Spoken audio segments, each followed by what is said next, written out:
I'll never forget the first time that I said those words, I am Indiana Jones.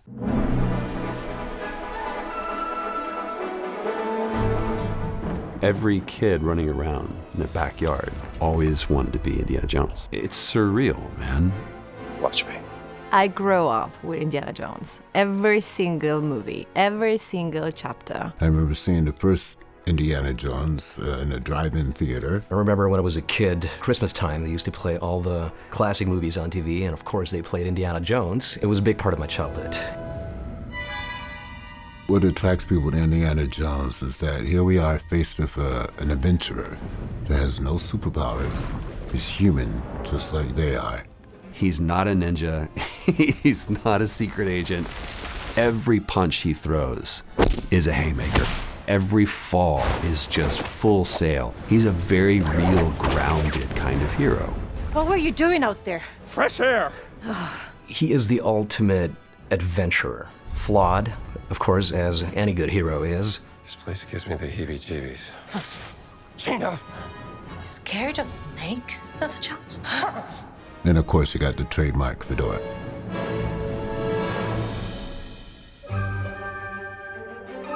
One of the first things that I did when I found out that I was going to get this role is like, I've got to learn how to use a whip. So I reached out to a well-known stunt performer and coordinator, and he says, come meet me at this park. If the cops come, and they probably will, just let me do the talking. I'm like, why? He goes, these things are really loud. He cracks that whip for the first time, and it sounds like a gunshot.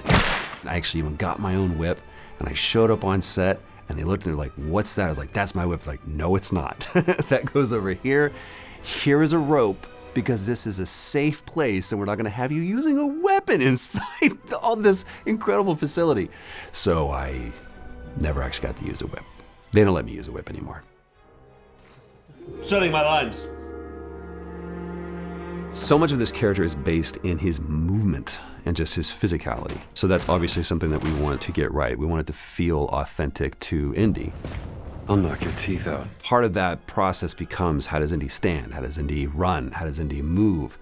And the beautiful thing is, if you watch throughout the movies, we kind of have a blueprint. We have a template to follow. So between myself and incredible stunt performers, we really go for that authenticity. So every fall that you see, every hit that you see Indy throw, feels like it belongs in one of the movies. Remember to keep your head in profile when he does that. But otherwise everything. Okay. Other than that. I think it has all the right ingredients to make this a truly epic experience. First of all, it's recognizable as Indiana Jones. The story is amazing. The characters are well developed and written. Maybe you should have built yourself a life of meaning. It's the level of authenticity that comes from the dialogue and the mannerisms. Like, man, this just feels like it slots right between Raiders and Last Crusade. It's like, this is what we're going for. No, wait! It has the edge of a game created by Machine Games, and it looks fabulous. Nice view. The connection that you feel playing him is like being the protagonist of your own adventure, finally, and you're playing Indiana Jones. It's very cool. At its core, the theme of this game is the same as it is with the movies. The indomitable spirit of the adventurer. And that you can rise above insurmountable odds to, at the end of the day, stop the bad guys and find the treasure.